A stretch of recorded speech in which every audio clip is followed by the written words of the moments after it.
Hello Mark, I'm Lisa. My student number is S0341035. My Chinese name is Chen Yanru, and I'm a junior. I'm going to read Aala Khani, What It's Like to Be a Parent in a War Zone.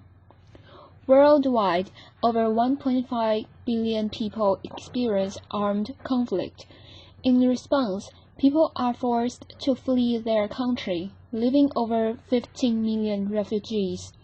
Children, without a doubt, are the most innocent and vulnerable victims, but not just from the obvious physical dangers, but from the often unspoken effects that wars have on their families.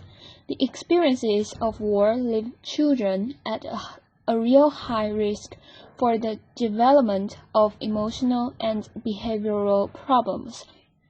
Children, as we can only imagine, will feel worried, threatened, and at risk. But there is good news. The quality of care that children receive in their families can have a more significant effect on their well-being than from the actual experiences of war that they have been exposed to. So actually, children can be protected by warm, secure parenting during and after conflict. In 2011, I was a first-year PhD student in the University of Manchester School of Psychological Sciences. Like many of you here, I watched the crisis in Syria unfold in front of me on the TV. My family is originally from Syria, and very early on, I lost several family members in really horrifying ways. I'd sit and I'd gather with my family and watch the TV. We've all seen those scenes: bombs destroying buildings, chaos, destruction, and people screaming and running. It was always the people screaming and running that really got me the most, especially those terrified-looking children. I was a mother to two young, typically inquisitive children. They were 5 and 6 then, at an age where they typically asked lots and lots of questions and expected real, convincing answers. So I began to wonder what it might be like to parent my children in a war zone and a refugee camp. Would my children change? Would my daughter's bright, happy eyes lose their shine? Would my son's really relaxed and carefree nature become fearful and withdrawn? How would I cope? Would I change? As psychologists and parent trainers, we know that arming parents with skills in caring for their children can have a huge effect on their well-being, and we call this parent training. The question I had was, could parent training programs be useful for families while they were still in war zones or refugee camps? Could we reach them with advice or training that would help them through these struggles? I approached my PhD supervisor, Professor Rachel Callum, with the idea of using my academic skills to make some change in the real world. I wasn't quite sure what exactly I wanted to do. She listened carefully and patiently, and then to my joy, she said, "If that's what you want to do, and it means so much to you, then let's do it. Let's find ways to see if parent programs can be useful for families in this context." So for the past 5 years, myself and my colleagues, Professor Callum and Dr. Kim Cartwright, have been working on ways to support families that have experienced war and displacement. Now, to know how to help families that have been through conflicts support their children, the first step must obviously be to ask them what they're struggling with, right? I mean, it seems obvious, but it's often those that are the most vulnerable that we're trying to support that we actually don't ask. How many times have we just assumed we know exactly the right thing that's going to help someone or something without actually asking them first? So I traveled to refugee camps in Syria and in Turkey, and I sat with families and I listened. I listened to their parenting challenges, I listened to their parenting struggles, and I listened to their call for help. And sometimes that was just paused, as all I could do was hold hands with them and just join them in silent crying and prayer. They told me about their struggles. They told me about the rough, harsh refugee camp conditions that made it hard to focus on anything but practical chores like collecting clean water. They told me how they watched their children withdraw, the sadness, depression, anger, bedwetting, some sucking, fear of loud noises, fear of nightmares, terrifying nightmares. These families had been through what we had been watching on the TV. The mothers, almost half of them, were now widows of war, or didn't even know if their husbands were dead or alive. Described how they felt they were coping so badly. They watched their children change, and they had no idea how to help them. They didn't know how to answer their children's questions. What I found incredibly astonishing and so motivational was that these families were so motivated to support their children. Despite all these changes they faced, they were trying to help their children. They were making attempts at seeking support from NGO workers, from refugee camp teachers, professional medics, or other parents.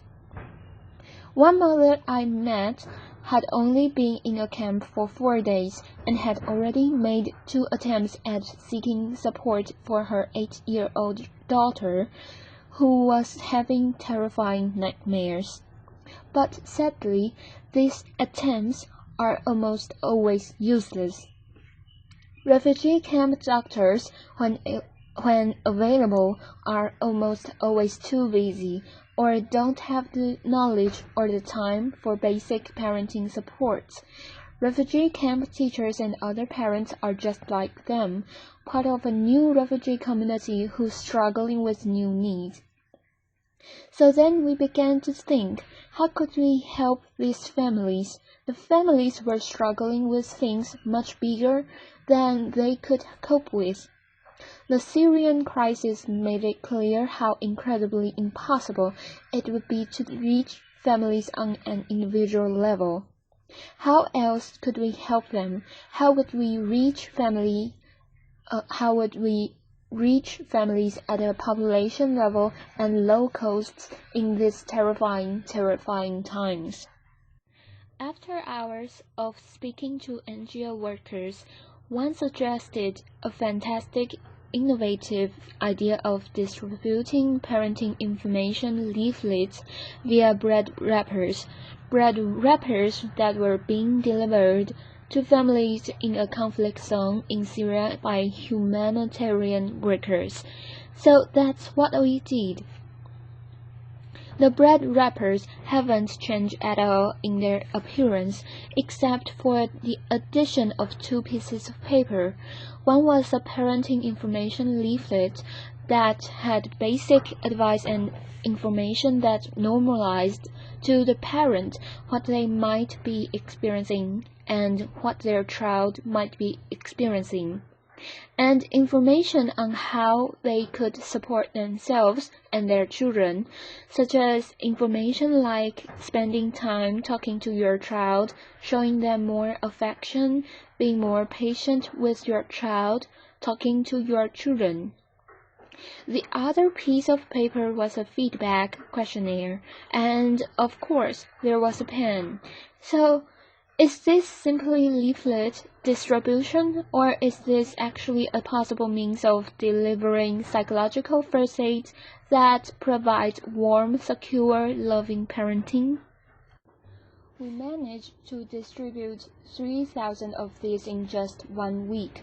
What was incredible was we had a 60% response rate. 60% of the 3,000 families responded.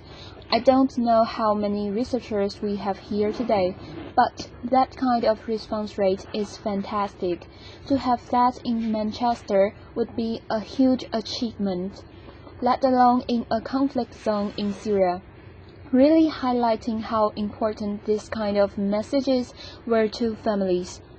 I remember how excited and eager we were for the return of the questionnaires.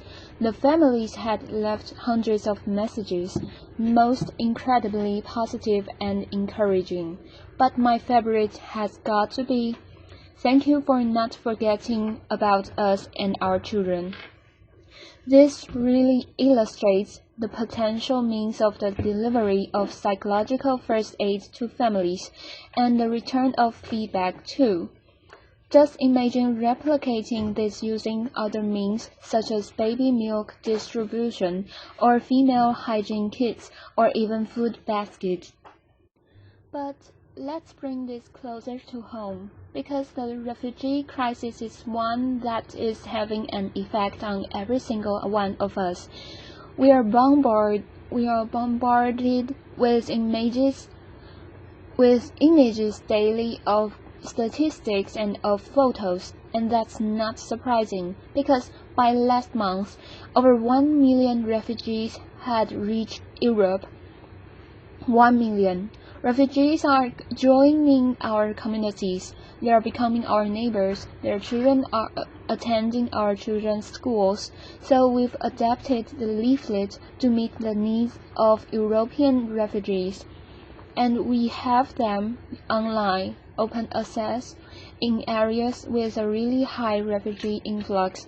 For example, the Swedish healthcare uploaded it onto their website, and within the first 45 minutes, it was downloaded 343 times, really highlighting how important it is for volunteers, practitioners, and other parents to have open access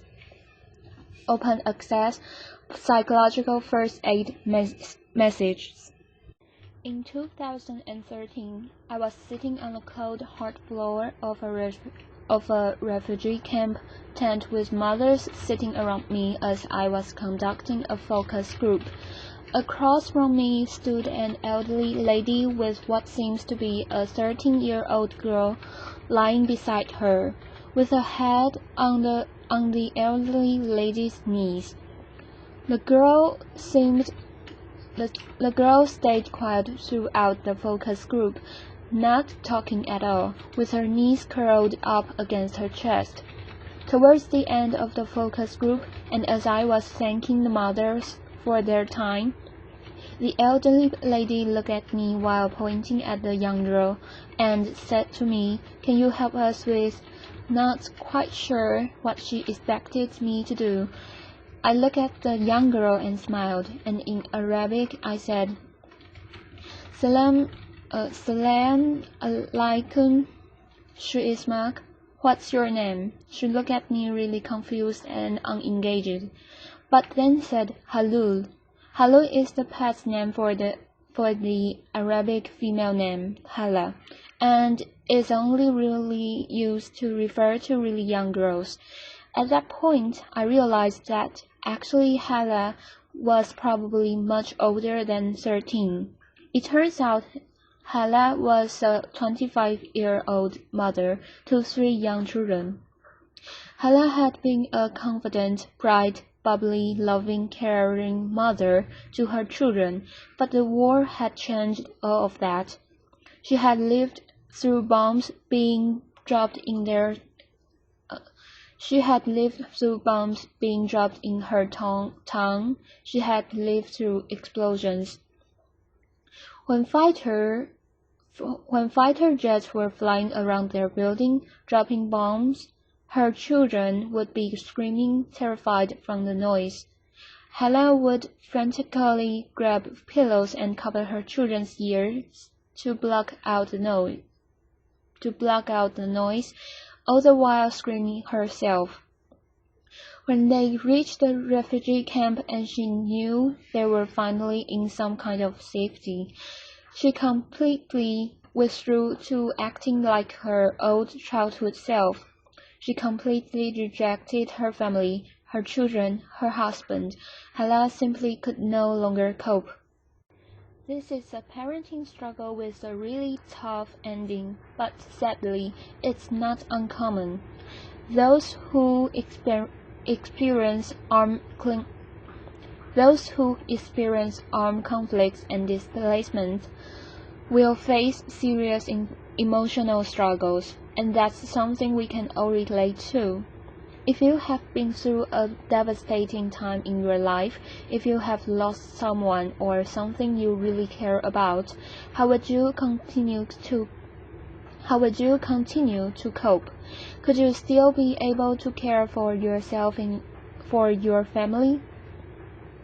Given that the first year of the child's life are crucial for healthy physical and emotional development, and that 1.5 billion people are experiencing armed conflict, many of whom are now joining our communities. We cannot afford to turn a blind eye to the needs of those who are experiencing war and displacement. We must prioritize these families' needs, both those who are internally displaced and those who are refugees worldwide. These needs must be prioritized by NGO workers, policy makers, the WHO, the UNHCR, and every single one of us in whatever capacity it is that we function in our society. When we begin to recognize the individual phases of the conflict, when we begin to notice those intricate emotions on their faces, we begin to see them as humans too. We begin to see the needs of these families, and these are the real human needs. When these family needs are prioritized, interventions for children in humanitarian settings will prioritize and recognize the primary role of the family in supporting children. Family mental health will be shouting loud and clear in global, international agenda, and children will be less likely to enter social service systems in resettlement countries because their families would have had support earlier on. And we will be more open-minded, more welcoming, more caring, and more trusting to those who are joining our communities.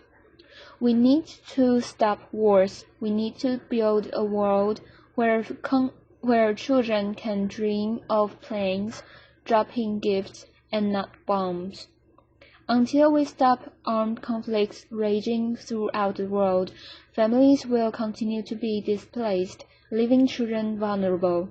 But by improving parenting and caregiver support, it may be possible to weaken the links between war and psychological difficulties in children and their families. Thank you. Applause.